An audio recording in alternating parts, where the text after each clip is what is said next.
Most of the stuff around you is boring. Until it's not. Like a $2,800 bar of soap made with gold and diamonds. Or the big reason why pizza boxes are square. Oh, and I am definitely telling you about at least one very bizarre paraphernalia involving foam rollers. You ready? I'm Mike with List 25, and these are 25 awesome facts about boring objects around you. You know that soap you grabbed on sale last week? Yeah, forget it. If you're trying to feel fancy, just know that there's a bar out there that makes your entire bathroom look like a budget motel. Crafted in Lebanon by Bader Hassoun & Sons, this soap is infused with 17 grams of pure gold dust and a few grams of diamond powder. It also includes organic olive oil, virgin honey, and aged oud. The price tag? A cool $2,800. Now, luckily, or unluckily, depending on your hopes and dreams and income bracket, it's not even for sale to the public. This ultra-luxurious bar was created as a gift for Qatar's First Lady and is reserved strictly for VIPs and special guests.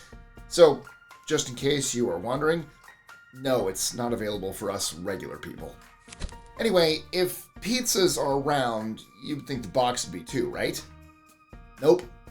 Pizza boxes are square purely because, well, it's easier. Square boxes are made from a single sheet of cardboard folded up into shape without needing extra tools or precision cuts. They're cheaper to produce, easier to stack, and a lot less annoying for delivery drivers to deal with. To be fair, it's not that nobody's ever tried making round boxes. I mean, they have. Apple famously filed a patent for one. But so far, round boxes just haven't caught on. They're fiddly, expensive, and don't really do much other than confuse everyone involved. So, we keep putting our circles in squares. Because capitalism. Also, did you know that your favorite bubble bath or bath foam isn't just there to make you feel like a glamorous, gorgeous marshmallow? It actually helps your bath water to stay warm longer. The bubbles form a kind of insulating layer on top of the water, which slows down heat loss and keeps things toasty. At least if you're sitting in an acrylic tub. Those hold heat pretty well. If your tub's made of metal, well, good luck. The heat practically jumps ship the second you sit down, and no amount of lavender-scented foam is going to save it. Up next, rulers. The bane of every grade school child's existence.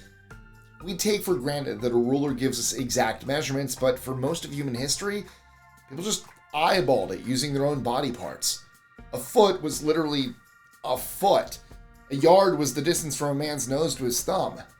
Standardized measurements only came later. In 1791, French scientists defined the meter as 1/10,000,000th of the distance from the equator to the North Pole. Yes, they actually went out and measured it. A team spent years hauling chains and telescopes across France just to nail it down. All that effort, and most of us still end up winging it with a folded piece of notebook paper. Still, pencils might be the real MVP. They feel old school, especially now that we've got touchscreens and smart pens, but the pencil industry is alive and well.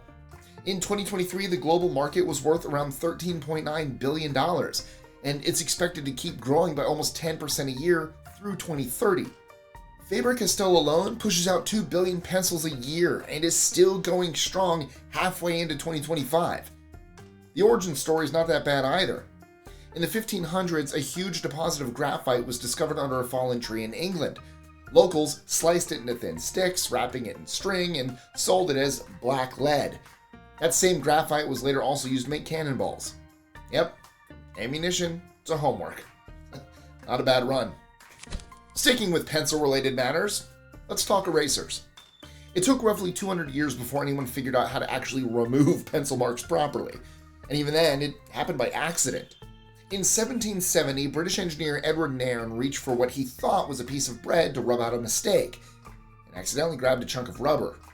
Up until then, people had been using little balls of damp, crustless bread. The rubber, of course, worked better. And just like that, bread went back to being lunch instead of office supplies. Moving on. How do you feel about toasters? Most Americans love toast. Like, really love it. According to consumer data, about 75 million of us eat it every day. That is a whole lot of browned bread. And if you're British, well, beans on toast. But Here's the weird part. The toaster actually predates sliced bread. The first electric toaster was invented in 1905, and it even had a name. El Tosto. Yeah, really. But El Tosto didn't exactly fly off the shelves. Why? Because sliced bread wasn't a thing yet. People were still hacking away at loaves with kitchen knives, often ending up with uneven hunks that toasted like sad bricks. It wasn't until 1933, when pre-sliced bread finally hit the market, that the toaster truly found its purpose. And today, well, I think it's safe to say that El Tosto walked so your bagel setting could run. Alright, let's go from bagels to B12. Back in the early 1900s, scientists had just started figuring out that certain diseases came from missing nutrients. Each new discovery got a name, not based on what it did, but on when it was found. That's how we ended up with vitamin A, B, C, D, and the rest. The B vitamins, however, were kind of a mess. Scientists originally lumped a bunch of nutrients together, then had to split them up once they realized they weren't the same thing. That's why there's no B4 or B8 on your supplement bottle. Those got rebranded or booted off the list entirely. Meanwhile, anyone could sell health pills with zero regulation, and well, many did. It wasn't until 1931 that the FDA finally got its own lab to start testing vitamins. Since then, we've learned a lot, but we're still struggling to close the gaps. On a totally different note, your phone's camera exists because of space. Well, not space, but our quest to understand and photograph it. Back in the 90s, NASA needed a way for astronauts to take high-quality images without draining too much power, so they developed small, energy-efficient image sensors. And those eventually found their way into the very first camera phones. Oh, and bonus fact, we can thank space tech for some of the advances in artificial limbs, too. Things like robotic sensors, artificial muscles, and shock-absorbing foam were all designed for space gear. Now, help prosthetic limbs feel more natural, more comfortable, and make it a whole lot tougher. There's also a fact that your manicure has royal roots, and battlefield ones too. Thousands of years ago, ancient Babylonian warriors were doing their nails with solid gold tools. Their color of choice? Black, which was meant to strike fear into their enemies. In ancient Egypt, nail polish was all about status. The lower classes had to stick to pale, neutral shades, while their wealthier counterparts got the bold stuff. Deep reds, mostly. Nefertiti was supposedly a big fan of ruby tones. And while the earliest nail polishes were made from egg whites and beeswax, that changed in the 20s, when a makeup artist took clear paint used on cars and turned it into nail enamel. It worked. Women everywhere loved it. So much so that it's almost strange to see a woman with bare nails nowadays. Actually, if you're someone who gets your nails done, is that a regular thing? Like all the time, or just once every now and again? Let me know in the comments below. And what's your favorite style? Has the French manicure, has that gone out of style? I feel like I don't see that anymore. Sugarcubes, on the other hand, had nothing to do with self-care, unless you count avoiding sugar-related injuries. Back in the day, sugar wasn't sold in neat little bags or boxes. It came in massive rock-hard cones called sugar loaves. If you wanted a sweet cup of tea, you had to chisel off a chunk with a hammer or crack it apart using something called sugar nippers, which looked like medieval pliers. Some people went full barbarian and just shoved the whole thing into their tea, let a bit melt, and then dried it for the next round. All this came to a head in the 1840s when Juliana Rad, tired of the sugar struggle, sliced her finger trying to break a piece off. Her husband Jakob ran a sugar mill. She told him point blank, make sugar that fits into a teacup. And he did. And that's how the sugar cube was invented. Stop signs, meanwhile, went through their own little identity crisis. When they first popped up in 1915, they weren't red, weren't octagonal, and didn't look all that serious. They were just little white squares with black letters that said stop. I mean, that worked fine for a while, until the roads filled up in the 20s and drivers started ignoring them. So, the American Association of State Highway Officials decided to redesign them. They gave the sign 8 sides, so even if a driver saw it from the back, or couldn't read the word, they'd still know exactly what it meant. At first, they were yellow with black lettering, but by 1954 they went red to match the stop signal on traffic lights, which, yeah, makes a lot more sense. Also, fun fact here, but there are some stop signs out there that are like that big, and they're just adorable. I just imagine someone going, just a suggestion. No, please. Then there's the light bulb, which surprisingly hasn't changed much at all. The very first bulbs were spherical. That shape made sense back then because they used filaments placed right in the center. A round bulb helps spread the light more evenly. These days, most bulbs don't even use filaments. We've got LEDs, CFLs, even smart bulbs that respond to your voice. But they still keep that classic look-ish. Slim at the base, wide at the middle, and sometimes a little point at the top. And no, it's not because that shape's still the most efficient. It's just tradition. Experts actually say a square bulb would work better, but we're all too used to the old shape to switch now. Then again, our favorite household basic doesn't always evolve in the most logical way. The first HDMI cable came out in 2003, and somehow we are still flipping it the wrong way every single time. They can carry internet data, though hardly anyone uses them for that. Plus, since the signal is digital, your picture won't magically improve with a $300 cable unless the one you're using came free inside a cereal box.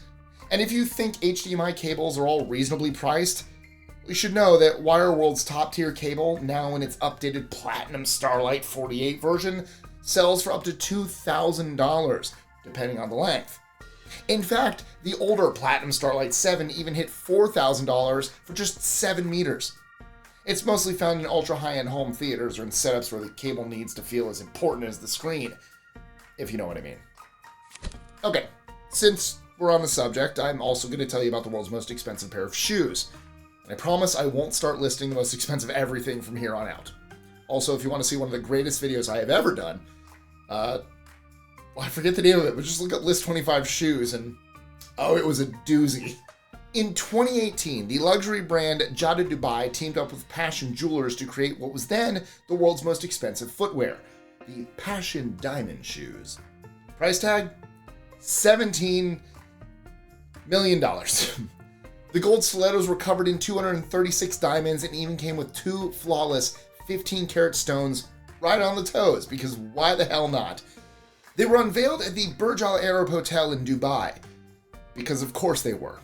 But I think the most amazing part about this footwear fact is that they've actually been dethroned. Antonio Vietri's Moonstar shoes now hold the title, priced at nearly $20 million. They're made of solid gold, decorated with 30 carats of diamonds, and include an actual 16th century meteorite. I should also mention the one object that's probably been hit with dirty laundry and sneakers more than any other. Up until a few years ago, anyway.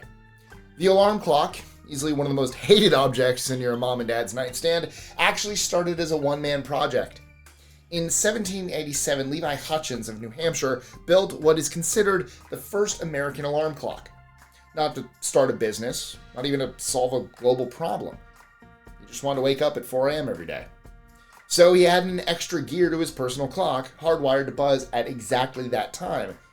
It wasn't adjustable, nor did it come with a snooze feature, and Hutchins never tried to sell it.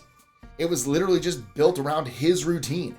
A single-use machine for one guy's morning.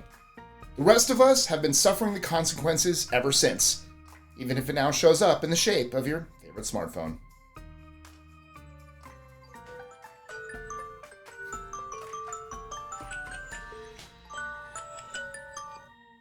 Now for something that's probably in your junk drawer right now.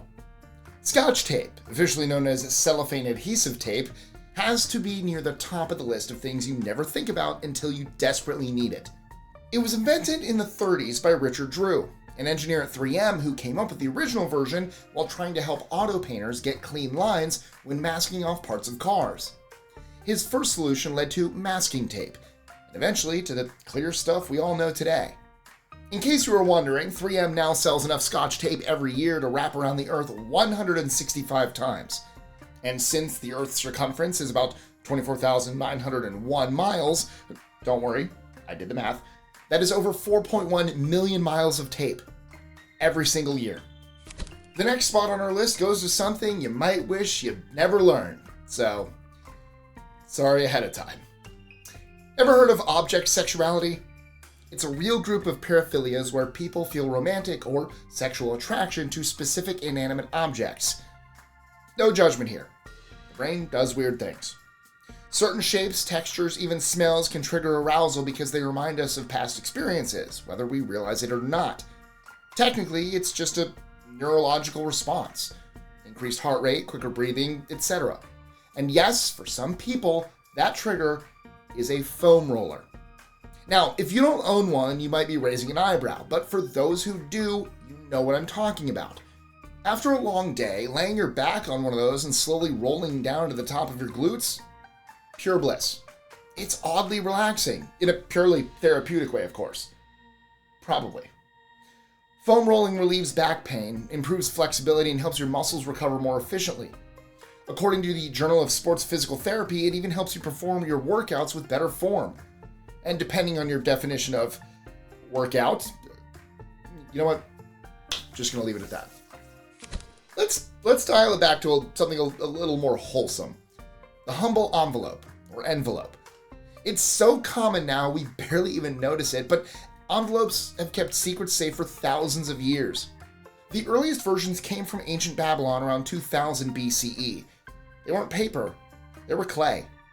People would write messages on clay tablets and then seal them inside a second clay shell. If someone tried to tamper with it, the outer shell would crack, making it obvious the message had been compromised. Fast forward to the 1600s, and paper finally got its moment. Folded covers became the go-to in Europe, and thanks to the Sun King, Louis XIV, they even turned fashionable. The man loved a good flourish, even when it came to stationery. Which brings me to the humble drinking straw. Did you know it used to be made of gold? Over 5,000 years ago, the ancient Sumerians sealed jars of beer and fermented dates into tombs, covering them with reed mats and inserting ornate sipping tubes made from gold and lapis lazuli. It wasn't just for show, it was a ritual offering, a final drink with the dead. Later in Old Kingdom Egypt, archaeologists found similar tubes made of ivory and copper placed beside sarcophagi. Their filters, woven from date palm fibers, were so precise they only let through liquid.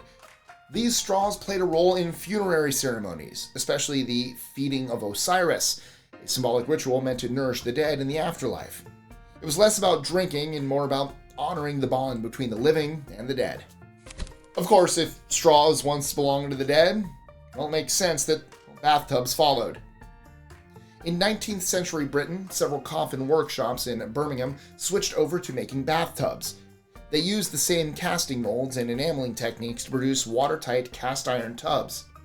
Trade catalogs from 1848 even listed bathing caskets alongside undertaker supplies, complete with brass handles and optional lids. One wealthy client reportedly took it a step further, converting an actual coffin after a funeral. He stripped out the lining and turned it into his own private bath, a very literal soak in mortality. By 1863, ads for mourners' baths showed off deep, sloped interiors designed by former coffin makers who, to be fair, understood the human shape pretty well. And while public health reformers were busy promoting the benefits of regular washing, these early tubs sat somewhere between sanitary and, well, slightly disturbing. And then there's a museum exhibit that's just a piece of road. But not just any road. In 2000, the Smithsonian asked the state of Oklahoma to send them part of Route 66. And they did. The museum now owns a 50-foot stretch of actual highway, complete with asphalt and line markings. It might seem weird, but Route 66 played a huge role in shaping modern America. It helped people migrate west.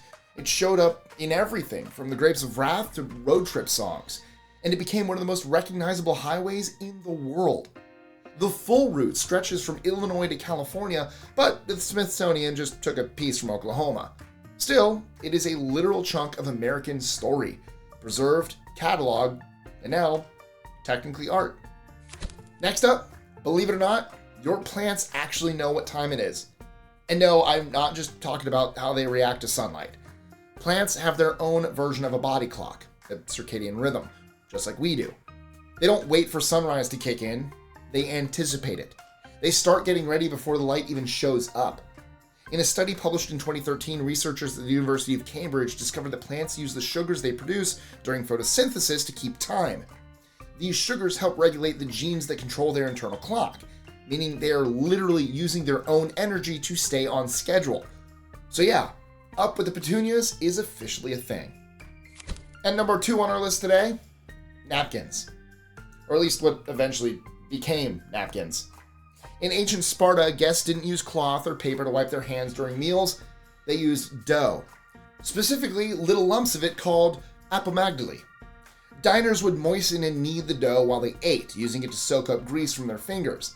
Then, once the dough was good and grimy, they'd toss it on the floor for the dogs. It got the job done, even if the idea of wiping your hands on a ball of dough sounds a little questionable.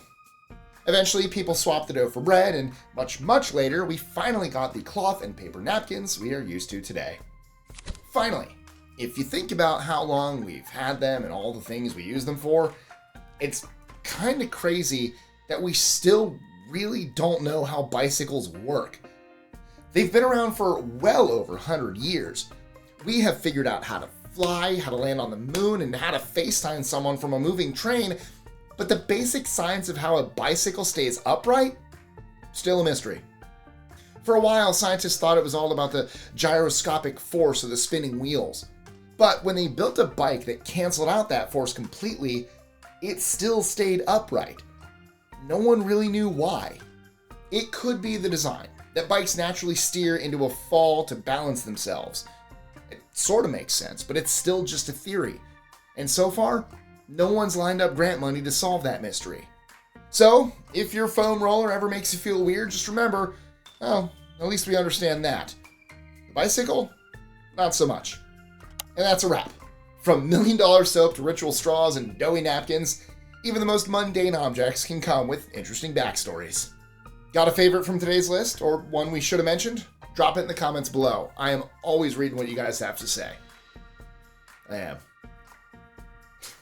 And if you're not quite ready to leave yet, I've got another one for you. 100 fun facts guaranteed you won't be able to forget.